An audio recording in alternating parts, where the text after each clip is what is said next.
आज भी हमें जहां एक तरफ इस वायरस से लड़ने के लिए सख्त कदम उठाने हैं, वहीं दूसरी तरफ इकोनॉमी का भी ध्यान रखना है।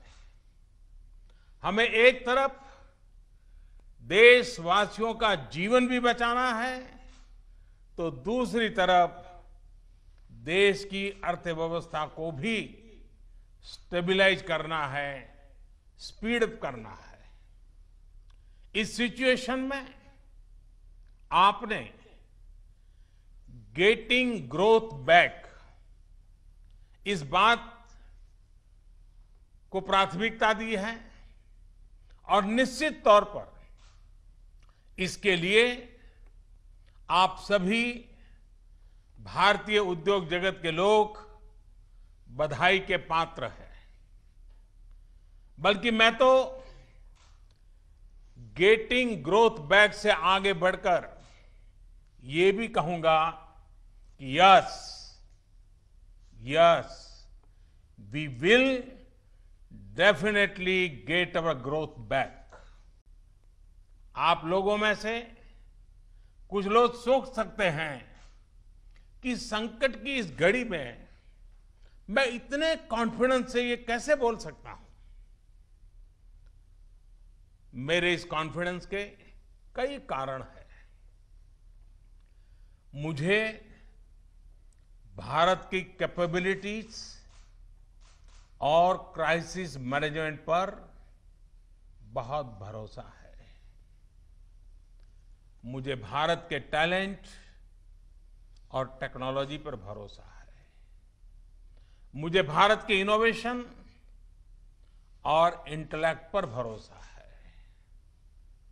मुझे भारत के फार्मर्स, एसएमईज, एंटरप्रेन्योर्स पर भरोसा है और मुझे भरोसा है इंडस्ट्री के लीडर्स पर, आप सभी पर। इसलिए मैं कह रहा हूं yes we will get our growth back. साथियों, भारत को फिर से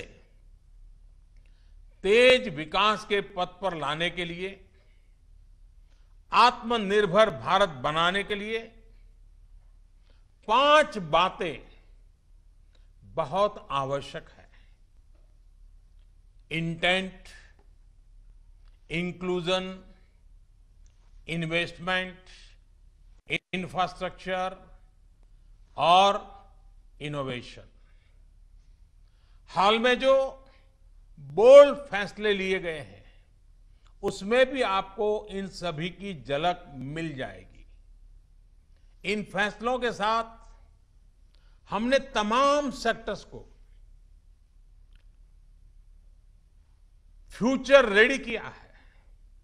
इसी वजह से आज भारत एक नए ग्रोथ ओरिएंटेड फ्यूचर की दिशा में बड़ी उड़ान के लिए तैयार है।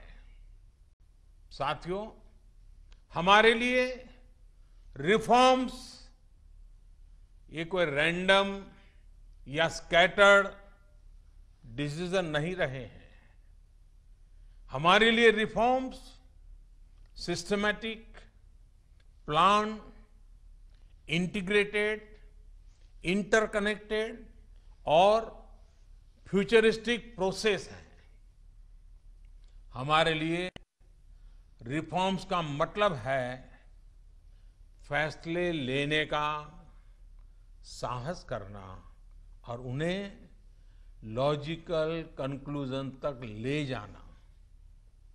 आईबीसी हो, बैंक मर्जर हो, जीएसटी हो, फेसलेस इनकम टैक्स असेसमेंट की व्यवस्था हो, हमने हमेशा व्यवस्थाओं में सरकार के दखल को कम करने, और मैंने तो लाल किले पर भी कहा था कि लोगों से, जिंदगी से सरकार को जितना हम कम कर सकते हैं हम करना चाहते हैं। प्राइवेट एंटरप्राइज के लिए एनकरेजिंग इकोसिस्टम खड़ा करने पर हम लगातार बल देते रहे हैं, कदम उठाते रहे हैं। इसी वजह से सरकार आज ऐसे पॉलिसी रिफॉर्म्स भी कर रही है जिनकी देश ने एक प्रकार से उम्मीद भी छोड़ दी थी। सीआईआई जैसी दिग्गज संस्था को, मुझे लगता है आपको भी पोस्ट कोरोना नई भूमिका में आगे आना होगा। अब आपको चैंपियंस ऑफ इंडिजिनस इंस्पिरेशंस बनकर आगे आना है। आपको डोमेस्टिक इंडस्ट्रीज की रिकवरी को फैसिलिटेट करना है, नेक्स्ट लेवल ग्रोथ को आसिस्ट करना है, सपोर्ट करना है। आपको इंडस्ट्री को, अपने मार्केट को ग्लोबली एक्सपांड करने में मदद करना है। साथियों, अब जरूरत है कि देश में ऐसे प्रोडक्ट्स बने जो मेड इन इंडिया हो, मेड फॉर द वर्ल्ड हो। कैसे हम देश का आयात कम से कम करें, इसे लेकर क्या नए लक्ष्य तय किए जाएं, उस पर सोचने की जरूरत है। हमें तमाम सेक्टर्स में प्रोडक्टिविटी बढ़ाने के लिए अपने टारगेट तय करने ही होंगे। यही संदेश मैं आज इंडस्ट्री को देना चाहता हूं और देश यही अपेक्षा भी आपसे रखता है।